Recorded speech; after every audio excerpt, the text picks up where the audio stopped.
आंध्र प्रदेश के मुख्यमंत्री चंद्रबाबू नायडू ने बुधवार को दावा किया कि पिछली सरकार में तिरुपति मंदिर में मिलने वाले प्रसाद में घी की जगह जानवरों की चर्बी और मछली के तेल का इस्तेमाल किया जा रहा था। इसी साल जून में जगनमोहन रेड्डी की पार्टी आंध्र प्रदेश में विधानसभा चुनाव हारी और नायडू ने एनडीए की सरकार बनाई।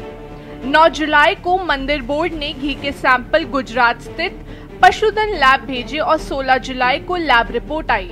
इसमें एक फर्म के घी में मिलावट पाई गई। राष्ट्रीय डेयरी विकास बोर्ड की फूड लैब काल्फ ने बताया कि जानवरों की चर्बी और फिश ऑयल से तैयार घी में प्रसादम के लड्डू बनाए जा रहे थे।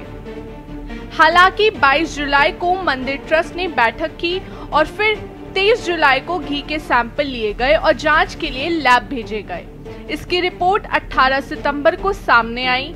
सीएम नायडू ने सीधे तत्कालीन जगन सरकार को कटघरे में खड़ा किया। नायडू सरकार ने कहा, पिछली जगनमोहन रेड्डी सरकार ने हिंदुओं की आस्था के साथ खिलवाड़ किया है, मंदिर की पवित्रता को ठेस पहुंचाई है और लोगों की आस्था से भी बहुत बड़ा खिलवाड़ हुआ। मेरी सरकार आने के बाद इस पर रोक लगाई गई है। जो अभी रिपोर्ट सामने आई है वो जुलाई की है। कौन सप्लाई कर रहा था मंदिर के लिए घी? अभी जिस 10 साल से मैं इधर रहता हूँ, पहले लड्डू अच्छा था, बीच में एक 3-4 साल वापस थोड़ा सा टेस्ट थोड़ा सा खराब हो गया था। आज मैं वापस दर्शन के लिए आया हूँ तो लड्डू का टेस्ट बहुत अच्छा है और घी का क्वालिटी भी अच्छा है। आया हूँ मैं, हर साल मैं कोशिश करता हूँ कि प्रभु के दर्शन करूँ। जब प्रभु जब बुलाए तब आता हूँ मैं। अगर पिछले सालों में जो सरकार थी उन्होंने काम बहुत खराब किया है, जो कि भगवान को जो प्रसाद चढ़ता है उसमें मांसाहार के प्रोडक्ट्स उसमें डाले हैं। उन लोगों ने एनिमल ऑयल्स यूज करे हैं, पता चला है रिपोर्ट्स में, लैब रिपोर्ट्स में। अभी चंद्रबाबू जी की सरकार जो आई है उन्होंने जो रिपोर्ट करवाए हैं उससे बहुत दिल में भोग लगाया जा रहा है। तो अभी मैं खुश हूँ जो चंद्रबाबू नायडू जी ने लैब रिपोर्ट कर अब उस पर काम कर रहे हैं, जो कि अच्छा काम कर रहे हैं प्रभु की सेवा। गोविंदा गोविंदा। मैं हैदराबाद से आया है। मैं कई साल से जो भगवान का दर्शन करने के लिए आ रहा है तिरुपति को। इससे पहले जो एक गवर्नमेंट से पहले जो जगन का जो गवर्नमेंट थे ना, वो गवर्नमेंट में लड्डू का हम जो लड्डू खाते थे मगर वो तो जो ज़्यादा स्वीट बनाते थे और भी जो क्वालिटी भी बहुत कम हो गए थे, जो उसको क्वांटिटी भी बहुत कम हो गए थे। अभी जो गवर्नमेंट चेंज होने के बाद में बहुत अच्छे से जो बना रही है चंद्रबाबू नायडू गवर्नमेंट को। अभी ऐसा जो ईवो को भाई जो मैं बोल रहे, इससे पहले जो भी जो ऐसा जो अलग अलग जो तेल डाल के उन लोग जो लड्डू क्वालिटी में जो गलत किया बोल के मैं अब 2-3 दिन से मैं न्यूज़ में देख रहा है। उन लोग को अच्छे से पनिशमेंट देना है। अगर से हम लोग से पनिशमेंट नहीं हो तो ऊपर भगवान है जो वेंकटेश्वर स्वामी ने उन लोग को 100% सजा देता है।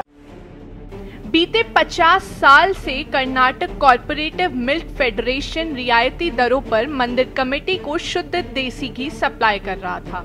जुलाई 2023 में कंपनी ने कम रेट में सप्लाई देने से इनकार कर दिया। उसके बाद तत्कालीन जगनमोहन रेड्डी सरकार ने 5 फर्म को घी सप्लाई की जिम्मेदारी दे दी। इसी साल जुलाई में सैंपल में गड़बड़ी पाए जाने के बाद नायडू सरकार अलर्ट हुई और 29 अगस्त को फिर केएमएफ को सप्लाई का काम सौंप दिया। दरअसल केएमएफ नंदिनी ब्रांड का घी सप्लाई करता है। अगस्त 2023 में जब जगनमोहन सरकार थी, उस समय केएमएफ के अध्यक्ष ने आरोप लगाया था कि मंदिर ट्रस्ट कम गुणवत्ता वाले घी खरीद रहा है।